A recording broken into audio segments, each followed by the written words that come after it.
Assalamualaikum warahmatullahi wabarakatuh. Apa kabar semuanya? Mudah-mudahan kalian tetap diberikan kesehatan, tetap diberikan semangat untuk tetap belajar di masa pandemi sekarang ini. Walaupun kalian tetap masih belajar dari rumah, saya harap kalian tetap bisa menyerap semua ilmu-ilmu dan informasi-informasi yang didapatkan pada video kali ini. Pada kesempatan kali ini, di video yang saya kali ini, saya ingin menjelaskan tentang materi yang kedua di semester yang kedua, yaitu tentang teks debat. Di dalam materi teks debat ini saya akan membagi menjadi dua video, debat bagian 1 dan teks debat bagian kedua. Baik, kita langsung saja. Saya akan menjelaskan tentang teks debat di bagian pertama ini. Pada video bagian pertama ini, yang pertama yang akan saya jelaskan adalah menemukan esensi debat. Ada 3 hal dalam menemukan esensi debat ini. Yang pertama adalah merumuskan batasan-batasan dari debat. Yang kedua adalah mengidentifikasi unsur-unsur debat. Dan yang ketiga adalah merumuskan tata cara debat. Sebelumnya, saya akan menunjukkan dulu video yang saya ambil dari YouTube tentang Festival Bahasa Indonesia, debat bahasa Indonesia tingkat SMA dan SMK. Saya ambil dari YouTube dan ini adalah sumbernya yang saya ambil. Jadi kalian bisa langsung klik di sini untuk melihat video yang sebenarnya. Nanti selama pemutaran video saya juga akan menjelaskan dan menganalisis kira-kira video ini memperdebatkan tentang hal-hal apa saja dan apa saja informasi-informasi yang bisa kita dapatkan di video tersebut. Baik, kita lihat dulu bersama. Salam sejahtera bagi kita semua. Dewan juri yang kami hormati, serta rekan-rekan dari SMA, SMK, MA, se-Jawa Bali yang kami banggakan. Izinkanlah kami memperkenalkan diri. Perkenalkan, nama saya Das Organis selaku pembicara pertama dari tim Pro. Selanjutnya argumen saya dilanjutkan oleh Barika Naswa selaku pembicara kedua dan Renaldi Aji selaku pembicara ketiga. Oke, dari tim kontra silakan perkenalkan diri. Semangat pagi,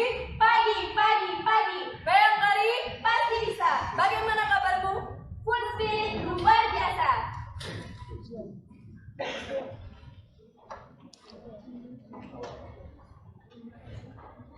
Bismillahirrahmanirrahim. Assalamualaikum warahmatullahi wabarakatuh. Salam sejahtera bagi kita semua. Hadirin dewan juri dan moderator yang saya hormati dan kawan-kawan Festival Bahasa Indonesia yang saya banggakan. Perkenalkan kami dari SMA Kumaha Bayangkara 3 Porong untuk memperkenalkan diri kami. Saya Devi Ditanya sebagai pembicara pertama. Di sebelah kiri saya ada Siti Rahmatul Hasan sebagai pembicara kedua dan yang paling ujung ada Alfa Maulidia sebagai pembicara ketiga. Sekian, wassalamualaikum warahmatullahi wabarakatuh. Ya, bisa kita analisis yang pertama, hal yang bisa kita temukan pada pemutaran video yang sudah saya putar sebelumnya.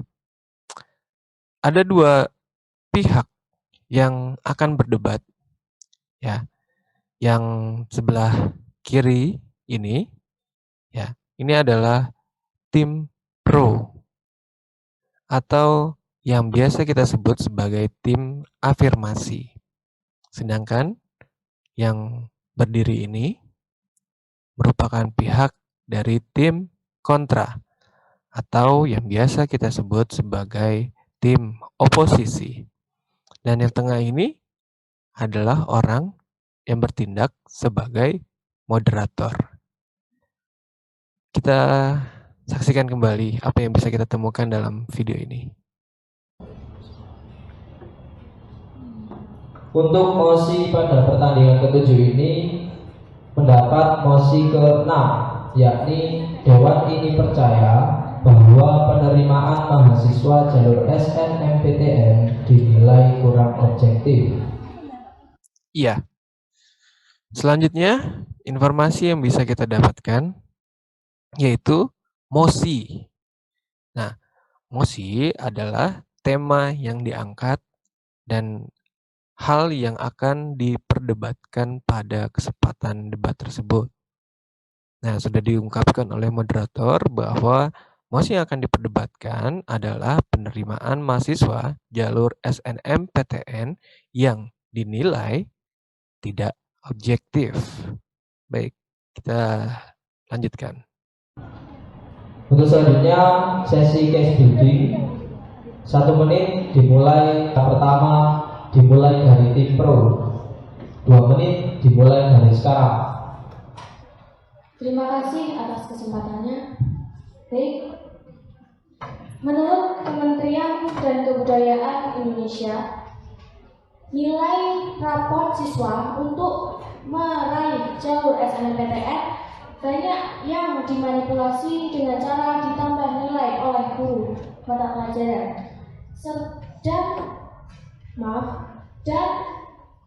Dan mereka, saya ulangi, menurut Kementerian dan Kebudayaan Indonesia, banyak siswa yang memanipulasi nilai siswanya dengan cara menggunakan nilai yang tidak sewajarnya, dan mereka menggunakan sistem sertifikat. Sertifikat itu tidak diambil secara nilai yang tertinggi.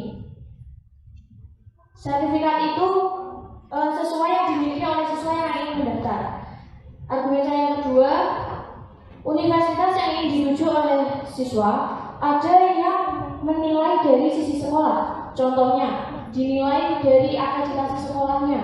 Yang kedua, dari riwayat sekolah. Dan yang terakhir, dari daerah asal sekolah tersebut. Argumentasi yang ketiga, universitas lebih sering melihat siswa tersebut dari alumni yang sudah bersekolah di universitas tersebut, sehingga peluang untuk masuknya siswa ke universitas itu lebih sedikit, dan universitas itu melihat siswa yang melihat dari alumni yang masuk ke universitas tersebut. Jadi siswa dari SMA yang ingin masuk ke universitas itu tergantung alumni yang sudah masuk ke universitas tersebut. Terima kasih. Oke. Informasi yang bisa kita dapatkan dari hasil pemaparan dari tim afirmasi, ada 3 argumen yang dikemukakan oleh tim afirmasi. Pertama adalah banyak nilai yang dimanipulasi oleh pihak sekolah. Alasannya apa? Ya, karena pihak-pihak universitas itu menginginkan nilai-nilai yang masuk ke universitas tersebut adalah nilai-nilai yang tertinggi, nilai-nilai yang baik. Nah, kadangkala tim afirmasi menilai, katanya, pihak-pihak sekolah itu tidak jujur. Nah, untuk meningkatkan kualitas dari sekolah tersebut, akhirnya banyak nilai-nilai yang dimanipulasi. Lalu, argumen yang kedua, bahwa universitas yang ada itu hanya menilai dari sekolah. Entah dari akreditasinya, entah dari nama sekolah tersebut, ya dan seterusnya lah. Dan yang ketiga adalah melihat alumni yang sudah pernah masuk ke universitas tersebut. Nah, itu adalah poin-poin atau argumentasi-argumentasi yang dikemukakan oleh tim afirmasi. Baik, kita lanjutkan.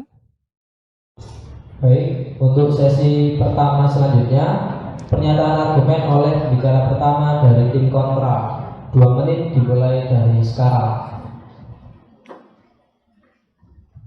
Baik, Assalamualaikum warahmatullahi wabarakatuh.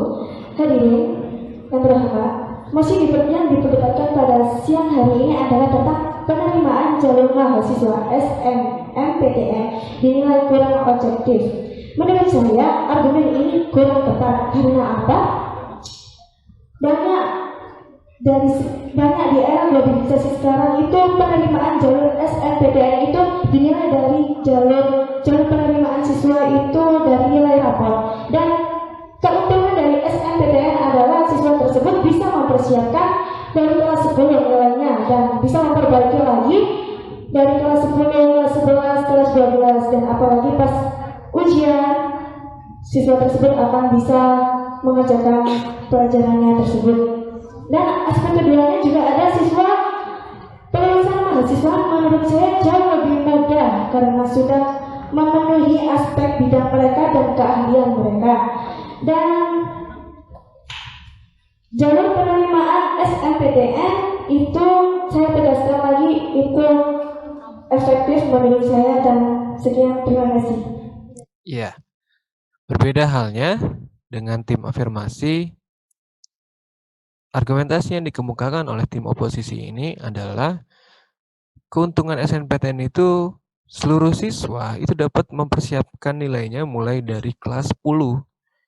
Nah, apabila di kelas 10-nya sudah mulai mendapatkan nilai-nilai terbaik, kemudian dipertahankan sampai nanti kelas 12, maka memang tidak ada lagi yang namanya nilai-nilai yang dimanipulasi oleh pihak sekolah. Ya, alasannya apa? Ya karena mereka benar-benar mempersiapkan nilai-nilai tersebut dari kelas 10-nya. Lalu yang kedua, argumen yang dikemukakan oleh tim oposisi ini adalah bahwa memang benar bahwa siswa-siswa tersebut memenuhi bidang keahliannya masing-masing. Yang IPA ya IPA, dan yang IPS yang IPS. Baik, dari video itu beberapa hal yang akan kita cari jalan tengahnya, atau kita akan mencari sesuatu informasi tentang apa itu debat. Nah, hal yang pertama yang kita dapatkan adalah orang yang sedang berdebat. Partisipan yang sedang berdebat itu ada tim pro atau tim afirmasi dan tim oposisi. Lalu, di antara pihak pro dan pihak kontra ini memperdebatkan suatu mosi. Ya, suatu mosi. Lalu dari argumentasi tersebut, dari mosi-mosi tersebut dijelaskan lagi melalui alasan-alasan. Ya. Lalu apa itu debat?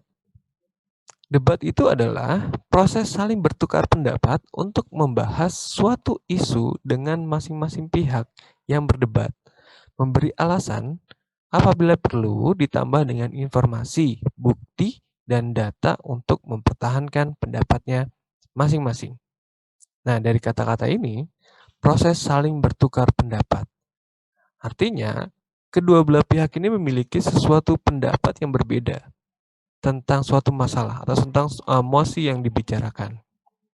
Nah, untuk membahas suatu isu, yaitu tadi, mosi. Kemudian memberikan alasan apabila perlu ditambah dengan informasi, bukti, dan data untuk mempertahankan pendapatnya masing-masing. Nah, jadi alasan-alasan itu bukan hanya alasan-alasan dari omongannya semata, dari pembicaraannya semata, tapi alasan tersebut bisa dipertanggungjawabkan dengan informasi, bukti, dan data yang dimiliki. Artinya nanti ketika kalian sedang berdebat, kalian itu jangan asal omong. Ketika kalian berargumentasi itu harus kuat argumentasinya, ya, dan harus disertai dengan bukti, data, dan informasi yang konkret.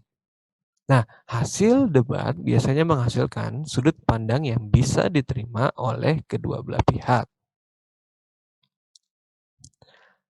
Lalu apa saja unsur-unsur dari debat? Pertama, adanya mosi. Mosi ini adalah permasalahan yang akan diperdebatkan. Tadi, penerimaan jalur SNMPTN itu dinilai tidak objektif. Nah, mosi yang baik adalah mosi yang menimbulkan perbedaan.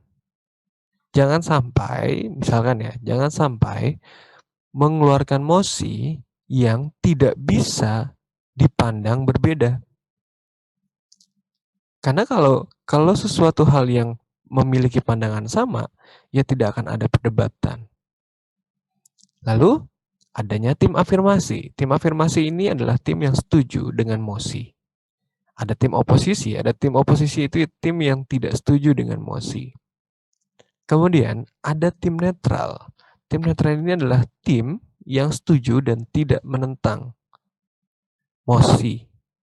Nah, tim ini bisa jadi penerima dan menolak sebagian dari mosi. Lalu ada penonton atau juri, orang yang hadir dalam debat dan menilai jalannya debat. Lalu ada moderator. Moderator ini adalah petugas memimpin jalannya debat dan penulis yang berfungsi menuliskan jalannya debat. Bagaimana tata cara debat? Dalam tata cara debat ini ada 4 hal, ya. Perkenalan yang pertama itu di sekitar 3 menit, diberikan waktu sekitar 3 menit, di mana setiap tim ini memperkenalkan dirinya selama 1 menit. Yang kedua, selama 15 menit, setiap tim itu menyampaikan argumentasinya terhadap pernyataan topik selama 5 menit. Dimulai dari tim afirmasi, kemudian dilanjutkan oleh tim oposisi, dan terus secara bergantian. Lalu yang ketiga, selama 14 menit, setiap tim itu mengomentari argumentasi tim lainnya selama 3 menit. Nah, misal dari tim afirmasi mengomentari argumentasi dari tim oposisi selama 3 menit dan seterusnya seperti itu. Nah, 5 menit berikutnya diberikan hak bicara selama 1 menit kepada tim yang memencet bel paling dulu dan seterusnya seperti itu. Lalu 3 menit terakhir adalah membuat kesimpulan. Setiap tim itu memberikan ungkapan penutup terhadap pernyataan topik sesuai dengan posisinya selama 1 menit. Lalu masuk yang kedua, menginstruksi bagian debat. Ada 3 hal lagi yang akan dijelaskan. Pertama adalah merumuskan mosi berdasarkan isu atau permasalahan yang sedang berkembang. Dan yang kedua adalah menyusun pendapat disertai argumen baik untuk mendukung maupun menolak mosi. Dan yang ketiga, menyimpulkan hasil debat. Merumuskan mosi berdasarkan isu atau permasalahan yang sedang berdebat, yang sedang berkembang. Perhatikan ya, bahwa debat adalah kegiatan untuk mempertahankan pendapat dengan disertai argumen yang mendukung pendapat. Sedangkan mosi dalam debat sama dengan topik dalam sebuah teks. Mosi menjadi dasar bagi pihak-pihak yang terlibat debat untuk menentukan sikap apakah mendukung atau menolak mosi. Berdasarkan mosi, semua pihak dapat menyiapkan argumen untuk mendukung pendapatnya tentang mosi. Sekarang saya punya kutipan, perhatikan baik-baik. Siang ini kita akan mengikuti kegiatan debat antara tim afirmasi dari SMA Pembangunan Jaya, tim oposisi dari SMK Nusantara, serta tim netral dari MA Al-Ikhlas. Pagi ini kedua tim akan berdebat tentang bahasa Indonesia tergantung pada bahasa asing. Nah, sebelum melaksanakan debat, saya akan membacakan tata tertib debat sebagai berikut. Nah, identifikasi dari mosi yang ada adalah mosi dalam kutipan debat di atas adalah tentang bahasa Indonesia tergantung pada bahasa asing.